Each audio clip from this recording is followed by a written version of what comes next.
Mr. Chairman and friends,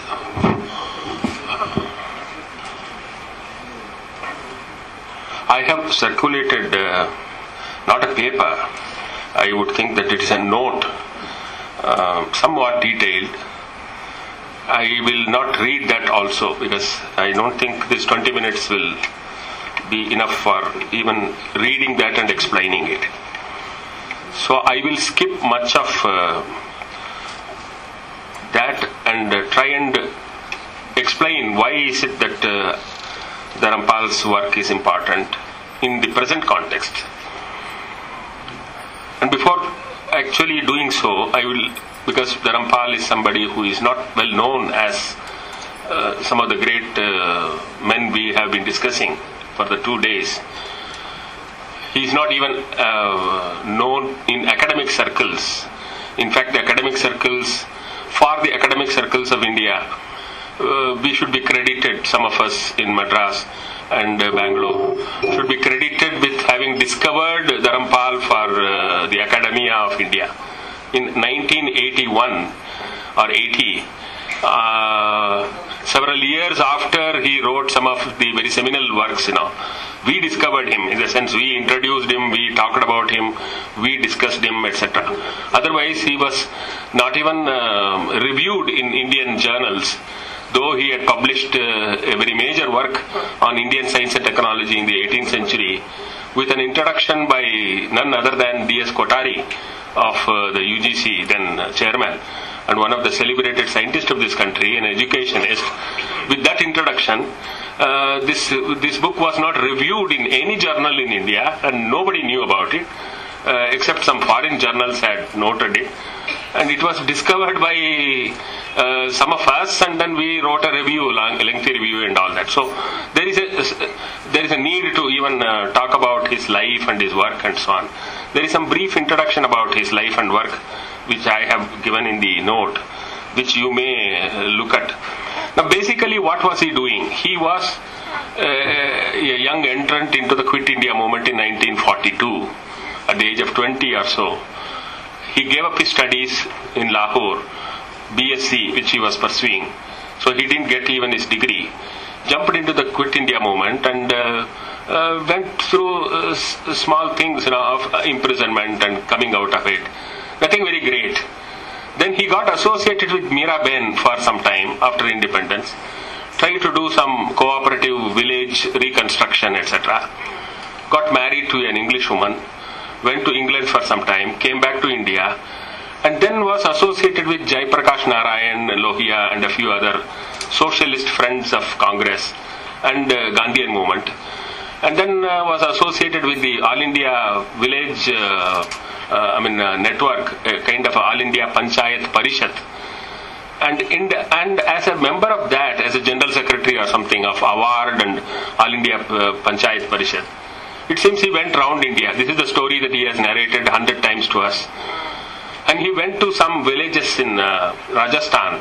I remember that village name is Savai Madhopur or something. He had a very interesting experience which turned him to something else altogether. Now, what is that experience? He asked the villagers there, he was making a survey of the panchayat system at that time. The villagers there, it seems, he asked, you have no record of a big construction that you have made in your village, of a common hall, a marriage hall or something.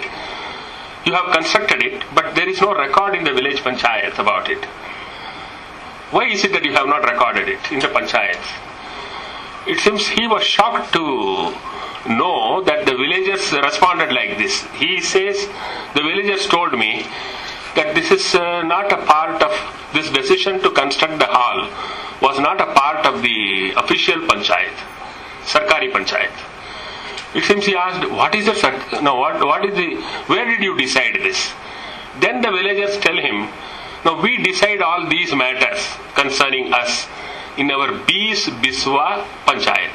A Bees Biswa Panchayat is a traditional panchayat of that area. Bees Biswa, I understand, is some 20 part or something of village. But he got so curious. Oh, that means this panchayat is for what? This Sarkar panchayat or official panchayat. No, this is for development. This is for development. I mean, they use the word development, it seems. This is for development. This is for our own job. Now, this set him thinking that he has not understood much of India. He thinks that he knows villages, he knows the village panchayat, how they work. He is the secretary of the village panchayat parishad. But then the villagers have clean bowled him by saying that we have our own panchayat, which is unofficial, which is hidden, which is underground, which functions, but it is not the official panchayat.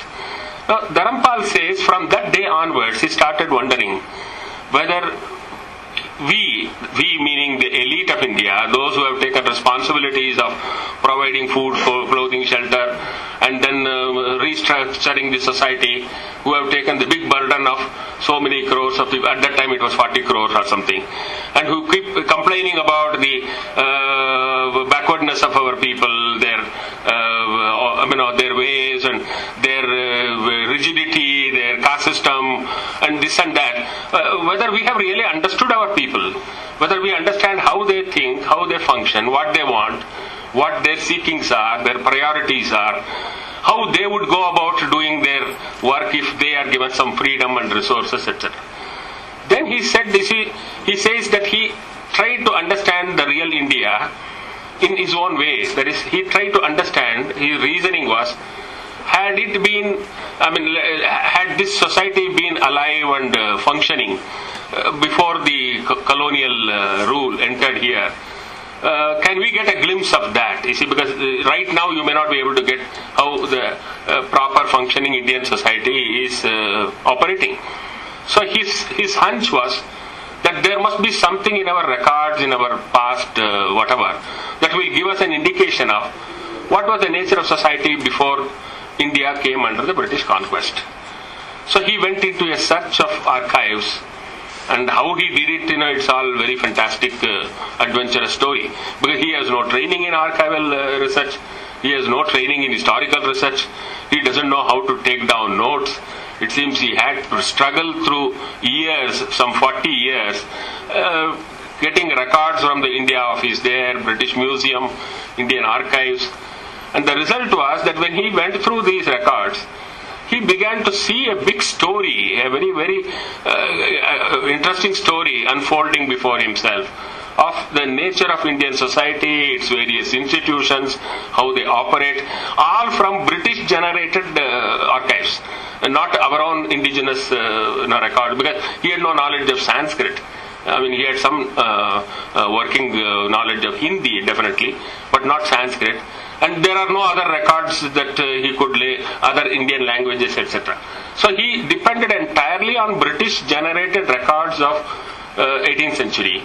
And from that his argument was, if the British are saying something or the Europeans are saying something about our society, maybe they condemn it, maybe they say things which are despicable in their eyes.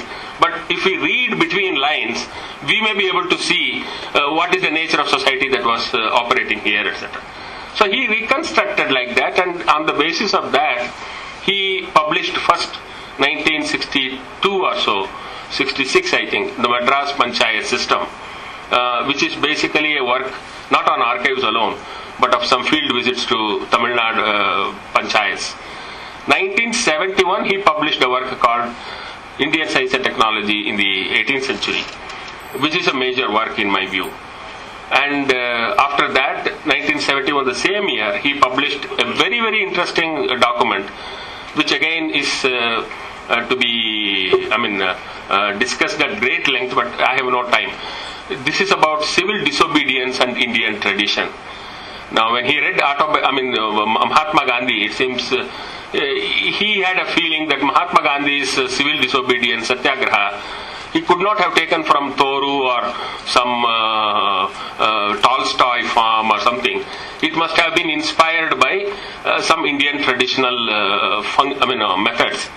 Now, Gandhi himself gives a hint somewhere in autobiography that he had heard stories about his mother telling him that when the Raja misbehaves in India, the people boycott him by going out of the village, just walking out of that area, going to some other area, and and the Raja goes and apologizes and brings these people back, etc. There is some story in Gujarat of a certain area where he lived, Rajkot area.